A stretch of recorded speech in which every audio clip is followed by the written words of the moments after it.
ನಮಸ್ತೆ. ಇವತ್ತು ಒಂದು ಈವ್ನಿಂಗ್ ರೂಟೀನ್ ಶೇರ್ ಮಾಡ್ತಾ ಇದ್ದೀನಿ. ಇನ್ನ ಎಲ್ಲಾರ ಮನೇಲೂ ಯಾವ ರೀತಿ ಇರತ್ತೆ ಈವ್ನಿಂಗ್ ರೂಟೀನ್ಸ್ ಆಸ್ ಯೂಶುವಲ್ ನಮ್ಮ ಮನೇಲೂ ಹಾಗೆ ಇರತ್ತೆ. ಡಿಫ್ರೆನ್ಸ್ ಏನೂ ಇರಲ್ಲ. ಸ್ವಲ್ಪ ಮಟ್ಟಿಗೆ ಚೇಂಜಸ್ ಇರ್ಬೋದೇನೋ ಅಷ್ಟೇ. ಇನ್ನ ಬೆಳಿಗ್ಗೆ ಎಲ್ಲ ಬಟ್ಟೆ ವಾಶ್ ಹಾಕಿ ಒಣಗಾಕಿರ್ತೀವಿ ಅಲ್ವಾ, ಸಂಜೆ ಹೊತ್ತು ಅದನ್ನೆಲ್ಲ ತೆಗ್ದಿಡೋದು ಈ ರೀತಿ ಮಾಡ್ಕೋತಿರ್ತೀನಿ.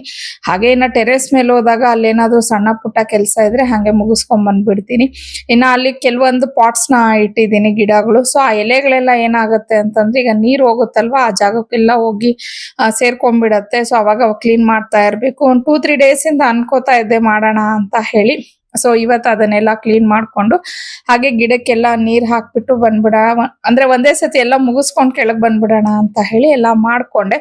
ಅದಾದ್ಮೇಲೆ ತುಂಬಾ ದಿನದಿಂದ ಅಮ್ಮನ ಮನೆಗೆ ಹೋಗ್ಬೇಕು ಅಂತ ಹೇಳಿ ಅನ್ಕೊಂತಾನೆ ಇದ್ದೆ. ಅಮ್ಮನು ಬಾಬಾ ಅಂತ ಕರೀತಾ ಇದ್ರು. ಸೊ ನಿಯರ್ ಇದ್ರುನು ನಾನ್ ತುಂಬಾ ಕಡಿಮೆ ಹೋಗೋದು.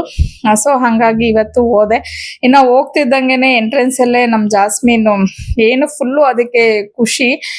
ತುಂಬಾ ಎಲ್ಲಾನು ಹೊಂದ್ಕೊಂಡ್ಬಿಡತ್ತೆ ಅದು. ಸೊ ಹೋದ್ಮೇಲೆ ಅದದ್ದೆಲ್ಲ ಸ್ವಲ್ಪ ಆಟ ಅವೆಲ್ಲ ನೋಡ್ತಾ ಇದ್ವಿ. ಏರ್ ಕಟ್ ಬೇರೆ ಮಾಡಿಸ್ಬಿಟ್ಟಿದ್ರು, ಒಂಥರ ಗುರ್ತೇ ಸಿಕ್ತಿಲ್ವೇನೋ ಅನ್ನೋ ತರಾನೇ ಇದ್ಲು. ಅದಾದ್ಮೇಲೆ ಅಮ್ಮನ ಹತ್ರ ಒಂದ್ ಸ್ವಲ್ಪ ಹೊತ್ತು ಅತ್ತಿಗೆ ಎಲ್ಲ ಕುತ್ಕೊಂಡು ಮಾತಾಡಿದ್ವಿ. ಇನ್ನ ಅತ್ತಿಗೆ ಬಿರಿಯಾನಿ ಮಾಡಿದ್ರು. ಎಷ್ಟು ಬೇಡ ಅಂದ್ರೂ ಕೇಳಲಿಲ್ಲ. ತಿನ್ಕೊಂಡು ಹೋಗ್ಲೇಬೇಕು ಅಕ್ಕ ಅಂತ ಹೇಳಿ ಫೋರ್ಸ್ ಮಾಡಿ ಹಾಕ್ಕೊಟ್ರು. ಇನ್ನ ಬಿರಿಯಾನಿ ಎಲ್ಲ ತಿನ್ಕೊಂಡು ಆಮೇಲೆ ಮನೆಗೆ ಬಂದು ನಮ್ಮನೇಲೂ ನಾನು ಚಿಕನ್ ಸಾಂಬಾರ್ ಮಾಡಿಟ್ಟು ಹೋಗಿದ್ದೆ. ಸೊ ಅದಕ್ಕೆ ನೈಟ್ ಡಿನ್ನರ್ಗೆ ಅಂದ್ರೆ ಹಸ್ಬೆಂಡು ಮತ್ತೆ ಪಾವನಿ ಇದ್ರಲ್ವಾ, ಸೊ ಅವ್ರಿಗೆ ದೋಸೆನ ಮಾಡ್ಕೊಟ್ಟೆ. ಇನ್ನ ಇವತ್ತಿನ ದಿನ ಈ ರೀತಿ ಕಳೀತು.